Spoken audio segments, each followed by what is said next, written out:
सभी को सुप्रभात। आज कक्षा 11 की क्लास विषय समाज शास्त्र में मैं आपको परिस्थिति की विशेषताओं के बारे में बताऊंगा। इससे पहले मैं आपको बताऊं कि परिस्थिति कहते किसे हैं। परिस्थिति व्यक्ति के जाति धर्म से संबंधित नहीं है, बल्कि परिस्थिति उसे कहते हैं कि व्यक्ति के अंदर निहित योग्यता, विद्वता, कलाओं, क्षमताओं के द्वारा जो समाज में उसे सम्मानजनक पद मिलता है, उस पद को सामाजिक परिस्थिति कहते हैं। वो किसी जाति का है, धर्म का है, ये महत्वपूर्ण नहीं है, ये उच्च नीच नहीं है। व्यक्ति समाज में उसकी पहचान क्या है, उस पहचान का आधार ही परिस्थिति है। परिस्थिति सामाजिक मान्यता प्राप्त है। समाज व्यक्ति को महान नहीं, बल्कि उसके पद को मानता है, सम्मान देता है, और जो समाज में पद होता है वही परिस्थिति कहलाता है। आज हम आपको परिस्थितियों की विशेषता के बारे में बताऊंगा कि परिस्थिति की क्या विशेषता है। पहली विशेषता है समाज की आवश्यकताओं का परिमाण है। ध्यान रखना कि समाज में जिस पद, जिस योग्यता, जिस विद्वता की चाह होती है, वहाँ राह खुद बनती है। जब समाज को जरूरत होती है, जिस तरीके के नेतृत्व का कोई समाज का, किसी भी वर्ग का, किसी भी जाति का, किसी भी धर्म का योग्यता, विद्वता धारक व्यक्ति समाज का नेतृत्व करने लगता है।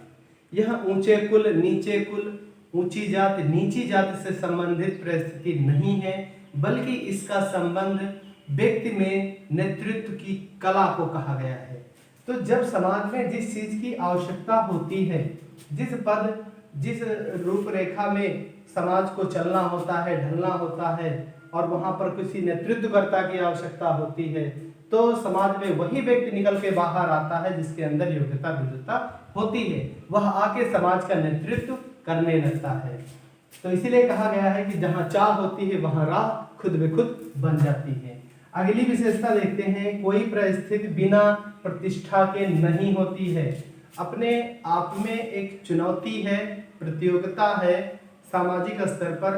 उस प्रतियोगिता को पास करके, उस प्रतियोगिता का मुकाबला करके, उसमें प्रथम स्थान हासिल करके हमें सामाजिक परिस्थिति प्राप्त होती है। और यह क्या होता है कि प्रतिष्ठा से जुड़ी होती है, मान सम्मान से जुड़ा होता है। क्योंकि जो आप समाज में हरिजन जाति के हैं या जनजातीय जाति के हैं, लेकिन अगर आपने समाज में कोई उच्च पद पर आसीन है, तो आपकी जाति से नहीं, आपके धर्म से नहीं, आपके पद से आपकी पूजा, आपका मान, आपका सम्मान होगा। भारतीय सेना में आप कर्नल हैं, मेजर हैं, ब्रिगेडियर हैं, लेकिन जाति क्या है यह महत्वपूर्ण नहीं है।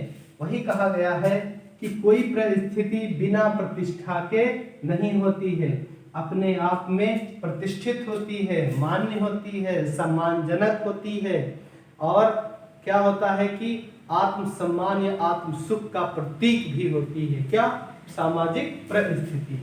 फिर देखते हैं परिस्थिति तथा भूमिका को अलग नहीं किया जा सकता है।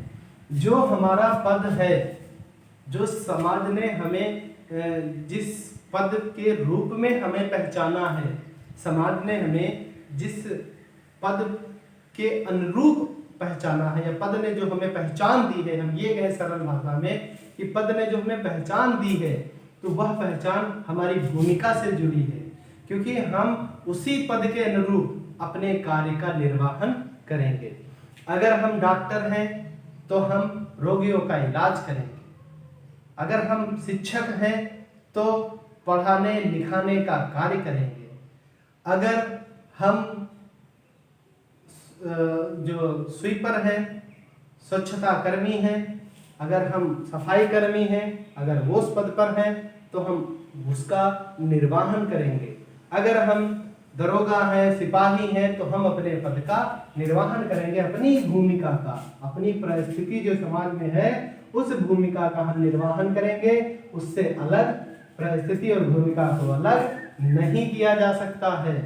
क्योंकि जो सम्मानित पद हमें मिला है, हम उस पद की ये कहें कि जो सामाजिक पद हमें मिला है, उस पद का जब तक हम निर्वहन नेतृत्व नहीं करेंगे तब तक हमारी पहचान सामाजिक नहीं होगी। तो अपने पद के अनुसार हम अपनी भूमिकाओं का पालन करते हैं, इसलिए इसे अलग नहीं किया जा सकता है। कुछ लोगों की परिस्थिति यहाँ पर की होगी, ठीक है, मैं लिख देता हूँ। कुछ लोगों की परिस्थिति निम्न तो कुछ लोगों की उच्च होती है। परिस्थिति जो है समाज में कुछ की निम्न होती है, कुछ की उच्च होती है। सीधी सी बात है कि अगर परिस्थितियों में उच्चता और निम्नता का कर्म नहीं होगा तो ये कर्म न होने के कारण हम अपनी भूमिका का निर्वहन नहीं कर पाएंगे। मान लीजिए कि किसी विद्यालय में एक प्रधानाचार्य होता है, अब हम भी उसी विद्यालय में हैं और हम भी प्रधानाचार्य हो जाए, पहले से है, हम भी अपने आप को मान लें और लोग अपने आप को मान लें, तो जो प्रशासनिक कार्य है वो प्रधानाचार्य करता है, जो पढ़ाने लिखाने का कार्य है वो शिक्षक करता है। अब बड़ी समस्या होगी, हम प्रशासनिक कार्य करें या हम पढ़ाने का कार्य करें। अगर हम पढ़ाने का कार्य करते हैं तो हम शिक्षक की श्रेणी में आएंगे। अगर हम लिखने पढ़ने या प्रशासनिक कार्य देखते हैं जो प्रधानाचार्य जी हमारे देखते हैं, तो कहने का मतलब है कि ये दोनों आपस में टकरा जाएंगे।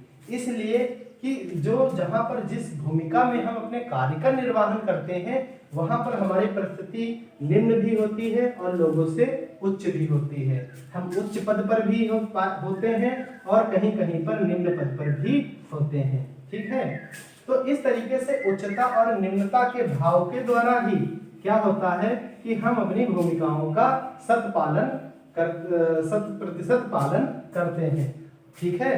तो फिर एक बार ध्यान रखिए, हम आपको परिस्थिति पढ़ा रहे हैं। परिस्थिति की विशेषता है, पहली विशेषता है समाज की आवश्यकताओं का परिणाम है। जैसी समाज में जो जरूरत होती है उस पद पर उस भूमिका के रूप में निर्वहन किया जाता है। कोई परिस्थिति बिना प्रतिष्ठा के नहीं होती है, अपने आप में सम्मानित है, गौरवान्वित करने वाले जो पद हैं वो हमें सामाजिक स्तर पर मिलते हैं। फिर परिस्थिति तथा भूमिका को अलग नहीं किया जा सकता है, बिल्कुल नहीं किया जा सकता है, क्योंकि जो हमें सामाजिक पद मिला है जब तक हम उस पद के अनुरूप भूमिका नहीं करेंगे, भूमिकाओं का पालन नहीं करेंगे, पद का कोई महत्व नहीं है। इसलिए दोनों साथ हैं, एक ही सिक्के के दो पहलू हैं। कुछ लोगों की परिस्थिति निम्न होती है तो कुछ की परिस्थिति उच्च होती है। उच्चता निम्नता का ही ये जो भाव है वही हमारी भूमिकाओं का निर्वहन करने में हमें सफल बनाती है।